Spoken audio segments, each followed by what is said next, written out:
ang hirap alam mo yun, ang hirap dalhin sa long ride kasi gumigewang-gewang tayo ganyan na ganun kapag malakas yung hangin.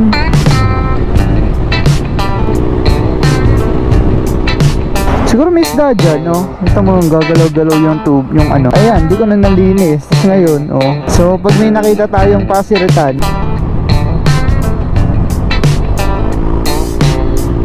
guys, ang daming itik, oh. Oo. Nandito nga pala tayo sa Victoria, Laguna.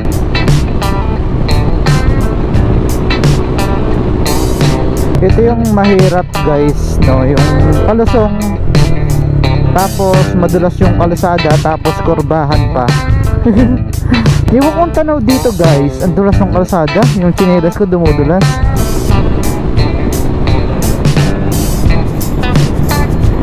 Ay! May ano, ito pala yung delikado nga pala, oh, landslide. Siguro kagabi lang yan, yan oh. Ganyan siya kalinaw. Kita nyo, kitang kita mo talaga yung ilalim ng tubig, no? So dito ako nagpa-atras dati, ayun pala. Sabi na nga ba, lagpas, hinahanap ko yung tindahan eh. Pusok ko, kasi matagal-tagal na din naman itong hindi napapasirita ng pressure water eh. Talaga si Sir Jay, hingila sana sticker. Bigyan kaya tayo. Siguro bibigyan tayo niyan ng sticker, no? Thank you, boss. Team Katagumpay. Boss, thank you. Sayang, kung nandun yan, eh di ayos, no? Nakita pa natin si Team Katagumpay.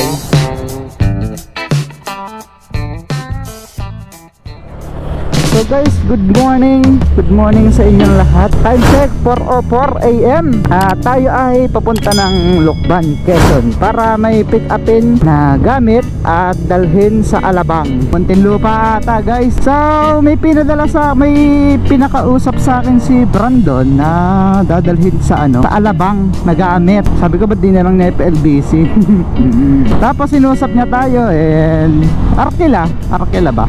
So mas maganda nga yun kasi kapag ganyang mga long ride is matipid sa gas. So ngayon, madaling araw kong naisipang bumiyahe, which is actually dapat alas 3 ako bumiyahe, pero wala eh, tinanghali tayo ng gising. Kaya ngayon lang tayo nakaalis ng bahay. So pupuntahan ko ngayon sa Lucban, Quezon. Gusto ko nga sana dumaan ng Candelaria eh, kaso nga lang baka tamadin ako umalis kapag nakatungtong ako ng Candelaria. Pero ang daan natin ay hindi sa San Pablo, hindi sa Chaong. Iikot tayo ng Laguna. Daan natin ay Las Baños, Nagcarlan, tapos Mahayhay. O yun, tamang-tama naman sa long ride to ngayon kasi kondisyon naman yung motor natin. Kaka-change oil at saka kaka-gear oil, tsaka kaka-CVT cleaning lang. Kaya wala tayong problema ngayon, kundi gulong lang. At wag naman sana na magka-aberya tayo, no? So ang layo ng tatakbuhin natin ngayon umaga is 104 kilometers mula dito. So siguro kung ganito lagi yung daloy ng traffic, yung maluag, is abutin lang tayo ng 3 oras. Pero kung talagang matraffic, abutan tayo sa Calamba, sa Binyan ng Santa Rosa ng traffic, is siguro 4 na oras is andun tayo. Tapos ibabalik natin ang Alabang. Grabing long ride to. At least tuloy-tuloy yung biyahe ko. Tapos kapag ganyang long ride, sabi ko nga is mas matipid sa gasolina. And guys, mukhang sa kalsada na naman tayo sisinaga ng araw for today's video. Pero kailangan nating magsipag, no? Kahapon ay hindi tayo nakabiyahe kasi nga ang lakas-lakas ng ulan. Kita nyo naman yung mga kalsada, basa pa. Pero ngayon is susubukan nating bumawi. At least maka 1.5 or 1,300 man lang tayo hanggang alas 2 baga. So mga kawasak, iba din kapag medyo madami kang kakilala, no? O kaya madami kang friends, o kaya sa mga kalapit mo, is kapag ganyang freelancer ka, katulad nitong pag-deliver ko, minsan napapakinabangan nila ako. At napapakinabangan ko din sila kasi syempre dahil sa kanila kapag minsan kumikita ako sa usap. Kumbaga sabi ko nga doon sa vlog natin itong nakaraan is labas na usap para walang kaltas kay lalabas. Lalamove. Yun yung kagandahan kapag madami kang kakilala guys eh. So anytime pwede silang makisuyo. So kapag kakaibigan naman is hindi naman tayo naniningil ng mahal. Kaso nga lang is bahala na kayo kung dadagdagan nyo ba or hindi. Basta kapag ako naningil, saktuhan lang. Nasa sa inyo na lang yan kung titipan nyo ba or hindi, yung kaibigan nyo. Hindi naman porket kaibigan eh kailangan na nating discountan lagi. Minsan is kailangan nating silang suportahan. Katulad sa mga business, no, hindi porket kaibigan mo is palagi kang magkaka-discount. O minsan ililibre ka niya sa kunyari kung may kapihan man siya, minsan ililibre ka niya sa kanyang kapihan. Lalo na kung maganda-ganda yung benta, bakit naman hindi, no? Kahit sino naman dyan na kaibigan na maganda-ganda ang benta, eh kayang-kaya niyang pagkapihin yung kaibigan nila ng libre, no? Pero siguro at least ano lang, mga minsanan lang talaga. Ay minsan 3 buwan, isang beses lang ganun. So ang tanging pinangangamba ko lang talaga ngayon is baka umulan, no? So wag naman sana umulan kasi kahapon, maghapon talagang umulan. Ang lakas hanggang gabi. Kanina nga paglabas ko nung nagpainit ako ng motor is umaambon-ambon. So nung paalis na ako is wala na naman. So ngayon sa ating biyahe, sa mahabang biyahe natin, sana naman hindi tayo abutan ng ulan. Kasi ang hirap magbiyahe ng umuulan. Although iba-iba kasi long trip or long ride ito. Kaya maganda kasi kung maglalamove ako, patigil-tigil, pa booking, no, is mahirap talaga pag umuulan. Hindi tulad naman ito is long ride. Kapag di ko alam yung daan, set ko lang yung mapa, is good to go na kasi ilang oras na yan bago mo ulit pindutin yung cellphone mo. Time check 5:06 in the morning mga kawasak. At nandito na tayo sa Los Baños, Laguna. Sana hanggang dun ano, hanggang Lokban ano, ganito yung kalsada, oh, napakaluha. So kaya ako maaga talaga umalis eh para iwasan yung rush hour na traffic sa lubak. Traffic dun sa may bandang Binyan, Santa Rosa, saka Cabuyao. Ay grabe guys, napaka-traffic yan, oh. Los Baños, Makiling. Ito, medyo sinisigatan na tayo ng araw. So buti na lang alas 4 tayo umalis kasi sa tingin ko bago tayo sumapit ng mga nagkarlan is maliwanag na kasi nakakatakot dumaan dun sa gabi, sobrang dilim. Lalo doon sa Mahihay, yung sigsagan. Ay guys, napakadilim dyan, tsaka delikado. Ang hirap bumiyahe mga kawasak nang nakalalamubag, oh. Lalo kapag walang laman, ang hirap alam mo yun, ang hirap dalhin sa long ride kasi gumigewang-gewang tayo, ganyan na ganun. Kapag malakas yung hangin, mas maganda pa kung kargado yung lalamubag natin, hindi, walang problema kahit na hanginin, no?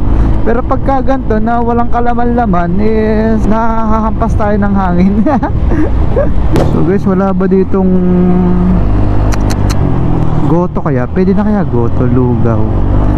Naghahanap ako guys ng ano, ng lugawan kasi parang ang sarap ng lugaw ngayon. Ang lamig-lamig kasi dito eh. Ano ba to? Los Baños na ba to? Los Baños pa ba to? So hindi ko alam eh. Hindi ko alam guys kung nasaan ako, pero nagugutom ako. Parang gusto ko ng lugaw. So may nakita ko kanina, gotohan. Eh parang hindi ko trip. Parang mas masarap talaga yung lugaw ngayon, no? Grabe guys, ang ganda ng kalsada. Yun yung, ay hindi ko alam kung ba, yan ba yung Mount Makiling or Bundok Banahaw. Para namang hindi yan Bundok Banahaw eh. So kakatawa yung kalsada guys, oh. Nawak ko, no? Tig 3 lanes, 1, 2, 3, 1, 2, 3. Oo nga, tig 3 lanes. Sabi, tamang-tama tong nadaanan ko. Buti hindi sa Candelaria tayo nagdaan, ano. Kaso nga lang is ang lamig guys, ang lamig na. Takbo lang tayo ng 80 eh, mga 60, 80, ganun naman yung takbuhan natin. Gawa ng ating lalamubag guys. Once pa lang naman ako nakadaan dito eh, noong nag-igot tayo ng Mount Banahaw. Ang sarap dito guys, oh. May mga kangkungan pa, oh. Siguro may isda dyan, oh. Ito mo yung gagalaw-galaw yung tube, yung ano, yung mga damo. Hi guys, ang dumi ng ating motor. Kahapon kasi ang lakas-lakas ng hangin. Kaya hangin ng ulan ginamit ko. Tapos gabi na ako umuwi. Ayan, di ko na nalinis. Tapos ngayon, oh. So pag may nakita tayong pasiritan, yung hinuhulugan ng 5, siguro pasiritan natin ng konti kasi nakakaawa din naman yung ating motorsiklo, oh. Kita mo. Parang motor ng Bombay. So sana meron yung mga pasiritan, no? Siguro sa Lokban meron din. So ngayon, nag-Google Map ako guys, is 41 kilometers na lang at siguro may 1 oras na lang tayong tatakbuhin yan. Pagka ganyan, lagi kaganda yung kalsada. So ang tayo kong gagawin pala is magpagas, kasi kahit ilan ba to? 4 bars pa naman, nabawasan ng 2. Hindi ko naman sa ulado yung mga kalsada dito kung saan ba may pagasolinahan. Layo pa na pupuntahan natin. Sa bagay, pwede kahit pabalik na lang, no? Kaso nga lang, natatakot ako dun sa anuhan sigsagan ng mahayhay. Baka mamaya ka ako dun pa tayo maubusan sa gitna ng kawalan, ano? So mahirap na.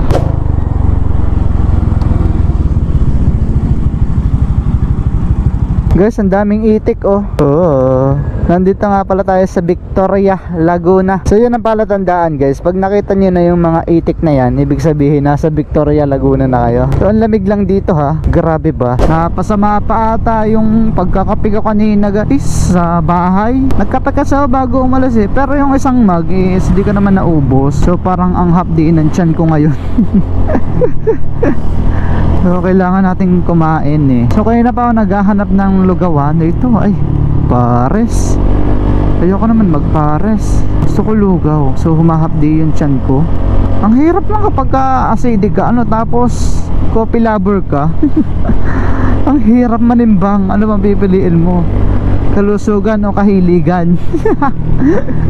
Ganda guys Tama yung bundok Ganyan yung mga trabaho Trabaho na may konting gala gala na may konting trabaho. Yun nga lang nakakapagod talaga pag nakamotor wala naman tayo magagawa kasi ito yung source of income natin ngayon. So by the way, okay lang naman yan kahit na ganyang kalayo Parang sa araw-araw kong pagbibiyahe ng Lalamove hindi na ako nalalayuan sa mga ganyang 100 kilometers Lalo yung 20 kilometers Parang dati layong-layo ko dun 1 oras kasi yun bago marating. Pero nakuha ko na ngayon mga 30 minutes ganyan pag di traffic. 20 minutes yan pinakamabilis kapag talagang hindi traffic Ang hapdi talaga ng tiyan ko guys. Hindi naman ako natatae, parang sinisikmura lang talaga. Ay naku, kape pa guys. Dapat kasi may mga kape din na para sa mga acidic para hindi sumpungin ng acid So guys, nakakita tayo ng kainan dito. So pwede na siguro to. So masarap. Sige, dito na lang tayo sa kabila. So guys, tapos na tayong kumain. Balis na tayo. At diretso na ulit tayo sa biyahe natin Ay teka, nalimutan ko yung ating ating gloves. Napaka-importante ng gloves guys, kasi ang hapdi sa kamay kapag ka long drive pag long ride. Nga pala sa mga naglalalamove dyan o kaya sa mga nagdi-deliver tas gusto nyo ay yung gloves na full cover itong ganito. Kasi ang init sa daliri kapag hindi ganito yung gamit mo kapag ka inabutan ka ng tanghali So suggest ko lang dito butasan nyo to, kasi kahit na may pang yung kamay nyo, yung gloves nyo, may pang pindot-pindot ng cellphone is napakahirap. So ang ginawa ko is ginupit ko, binutasan ko, kaya napakaayos yung gamitin. Kahit naglalalamove ako, pag inabot ako tanghali, nagpapalit na ako ng full na gloves, tapos yun, maayos ako nakakapag swipe ng cellphone Ayan, diretso na tayo guys at may tatakbuhin na lang tayong 34 kilometers mula dito at malapit-lapit na naman to siguro nasa 45 minutes na lang to, kasi nga yung kalsada mula dito is magaganda na at hindi naman nagta-traffic na dito. Lamig dito guys. Buti na lang tong jacket na to yung ginamit natin. Tama yung in-stick ko kagabi, kasi yung nakagayak kong gamit, yung riding jersey lang natin, yung Dry Fit Customs na napakanipis, yung pampress ko na riding jersey. Buti hindi yung nagamit ko, kasi ito pa nga lang makapal to pero kinakaligkig ako paano kung yung pang manipis So medyo madulas lang ang kalsada kasi nga nag-ulan kagabi. Buti nga ngayon hindi na nag-ulan ganda na ng panahon Sana minute na. Lamig kasi. Kapag mag-rides kayo papuntang Lokban tapos sa Laguna kayo dadaan, talagang mag-jacket kayo ng makapal kasi napakalamig.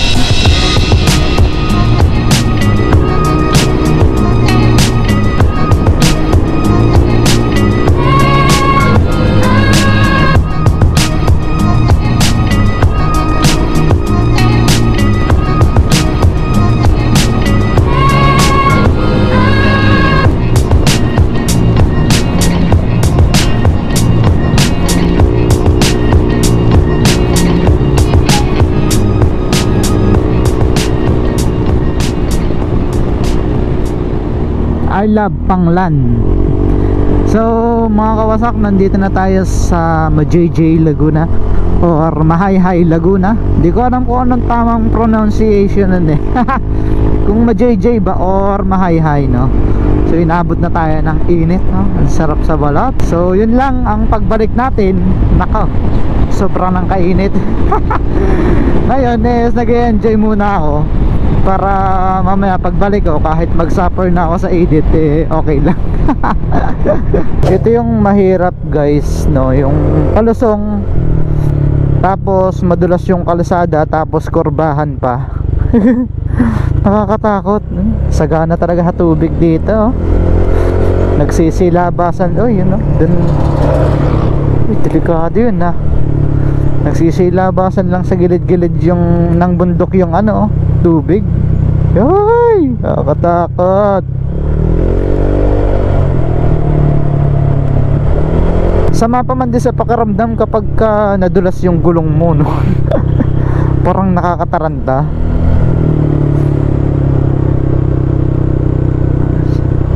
So guys, ang alam ko ano to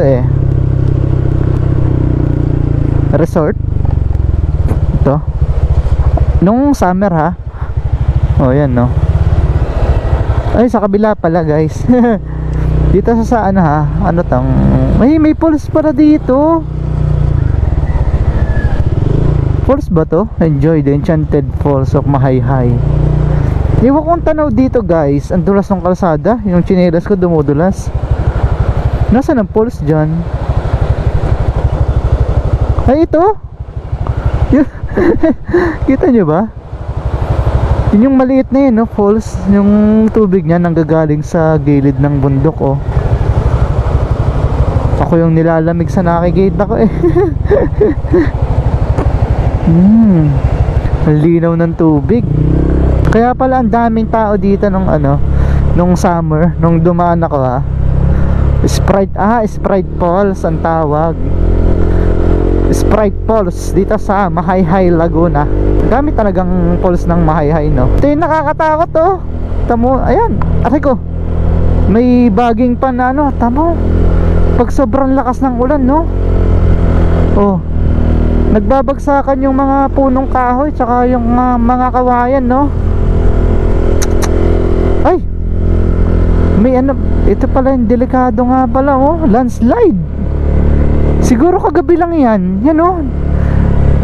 Ito nyo guys, may pader na, pero gumuho pa din. Dati hindi ako natatakot sa mga ganyan, no. Yung mga nakalagay sa kalsada na babala, mag-ingat. At madalas yung landslide, especially kapag umuulan, no. Kasi nakikita ko naman may mga pader, pero ngayon nakakita ako ng actual na landslide, no. I mean, tapos na naman yung landslide, pero may pader yun, gumuho pa din, no. So hindi pa din talaga safe kahit may pader, no. So ang taas itong inaahon ko, ha. Hindi to biro. Ay, ang lakas naman ni kuya. Ang lakas, ah.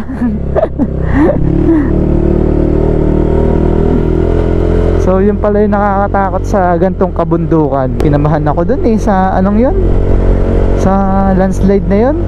Tsaka yung mga punong kahoy nagbabagsakan, no.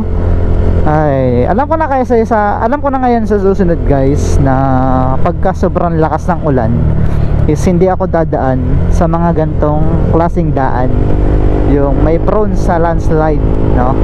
Guys, naaalala niyo yung Malinaw Resort, no, kung gaano kalabo noon. Ito yung sinasabi ko sa inyo, na kapag umaga at walang katao-tao pa, ganyan siya kalinaw. Kita nyo, kitang kita mo talaga yung ilalim ng tubig, no, yung pinaka ground. Ganyan siya kalinaw guys. Kaya kung pupunta kayo dito ng, ewan ko ngayon kung makakapunta pa kayo dito kasi napakalamig na. O nga, nilalamig dito, nakamotor ako. Kung pupunta kayo dito is agahan nyo para mas maganda yung picture taking nyo. Kita nyo, napakalinaw, oh. Kita mo yung buha-buhang bato-bato sa ilalim, oh. O yan. Ito yan, oh, Goya Malinaw Resort, oh. Dito lang yan sa Barangay Rizal, Mahayhay Laguna. Yan, kung gusto niyo mag-inquire guys ha, hindi naman to sponsored pero sabihin ko na din kasi nandito naman ako. Kung gusto niyo mag-inquire, magpa-reserve or kung ano man, tumawag kayo sa 0961-402-7120. Yan o. Ganang kalinaw yung yung Malinaw Resort, kaya nga tinawag na Malinaw. Pero pag tanghalit madaming tao, malabo na. Unang kanto ba sa inyo? Kaliwa, ano? Okay. Putik, ulan pa ata oh. Buti nandito na ako. Saan ba inyo? Medyo tanda ako para ito. Hindi pala. Nagpas guys.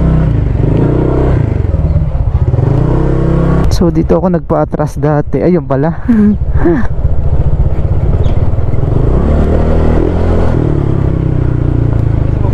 Sabi na nga ba lagpas? Hinahanap ko yung tindahan eh. Diyan, motor mo? Kape ka ano? Hindi na. Nagkape na ako sa ano? Nagkarlan, oo. Kasi hindi, mas makapal at papunta akong Quezon. Pero kung doon lang sa Laguna, Cavite, yung manipis lang kasi ang init doon. Hindi ka nagdawin ng mga kapote? Meron. Pero hindi naman ako nabiyak pag may kapote, natigil ako. Pagka ano na ako. Kukunin ko lang yan, okay, alis na din. Ano ba, ano na ka? Salamat. May message na lang kita, tita. Ano na pa ka? Ingat. Ingat pa sa flight mo ha. Salamat. Ikaw naman matagal talaga doon no? Hindi pa rin alam. Hindi pa din alam. Sina? Yung iba? Ay. Okay, ingat. Thank you. Alright guys, we're going back to Manila. At isang oras lang tayo napatambay dyan. Mga 6:30 ata ako dumating dyan eh. Pero ngayon uwi na tayo ng Manila at kota na tayo guys. So dito nga pala yung bahay ng atin na Tikboy. Nabentahan natin nung nakaraan. Dito, may bubong na. May bubong naman talaga pala. Lang guys, at mahaba-habang biyahe to. Siguro abutin tayo ng 4 hours bago makarating ng Alabang. So sa Alabang natin may pinadala siya sa akin, at sa Alabang natin idadrop off. So yung dadaanan naman natin is same way nung pagpunta natin dito. Doon lang ulit tayo babalik. So dito nakakita tayo ng panlinis. Medyo lilinisan natin ng konti.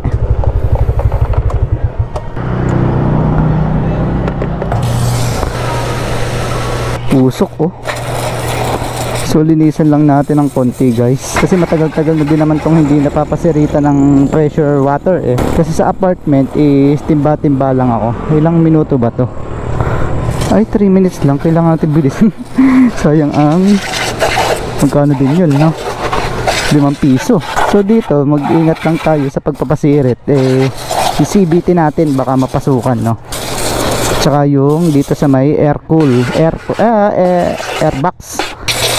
Ay, puta ina. Dumi ng motor natin. So konting pasirit lang naman yan. 43 seconds. Konting pasirit lang kasi nga puno na ng putik. Kahapon kasi ay inabutan ako ng ulan, kaya ganyan yung kadumi. Kanina madaling araw tayo umalis kaya wala na tayong time maglinis. So ngayon papasiritan lang natin ng kauntian para mabawasan lang yung makakapal na putik no? So mag ingat kayo sa pagpapasirit ng motor nyo guys ha, lalo na yung gantong pressurized.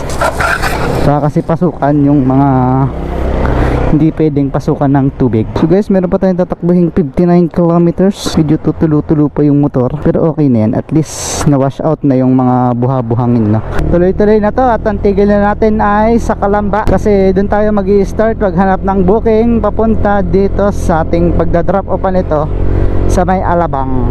Malay mo makakuha pa tayo no? So edi dagdag na yon, may kita na tayo dito papunta sa Muntinlupa, sa Alabang. Tapos magkaka-extra kita pa tayo kapag nakahanap tayo ng booking. So ito ay hindi Lalamove fare, ito ay usap fare. Usap lang kung magkano at nagkasundo naman kami. Okay Okay na yan. 286.5 full tank na ulit guys. Nasa Las Bañas nga pala tayo. So guys, may na-pick up tayong booking dito sa may Calamba, Laguna. Papunta naman ng Cabuyao. So ngayon kukunin ko pa lang, pipick upin ko pa lang yung items. Alam mo pa, yan lang pala eh. Yan lang pala eh. Sir, doon na lang po yung bayad na pa. Dito na. Dito na. Bayaran ko na. Magkano nga ba yun? I-receive na lang nila. Thank you pa. Tama.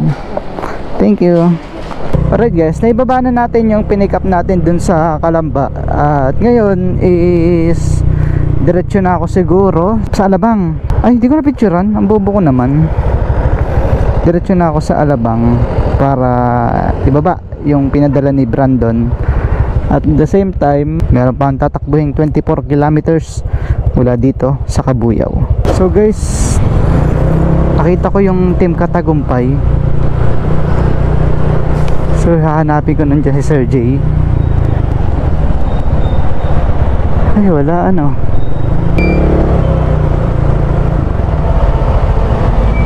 Wala na si Sir J. Hingi lang sana sticker.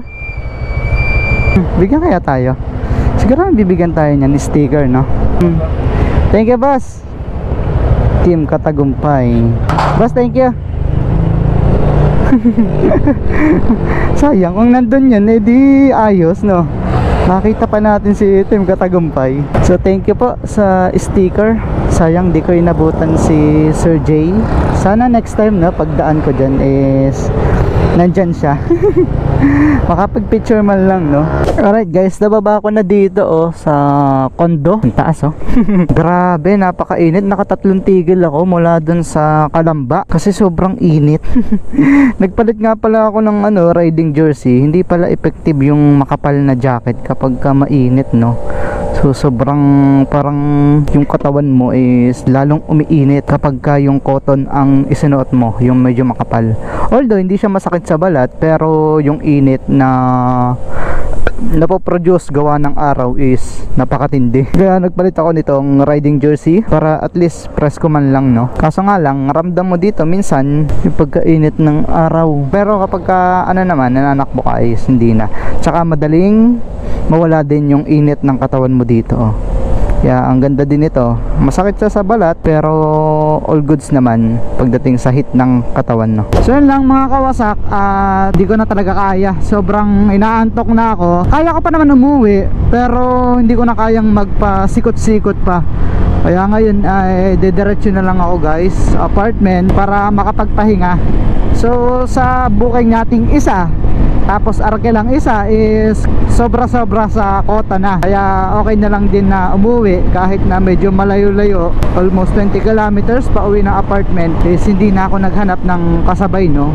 Para tuloy-tuloy na lang yung biyahe ko at makauwi ako ng maaga. So medyo nagugutom na din ako.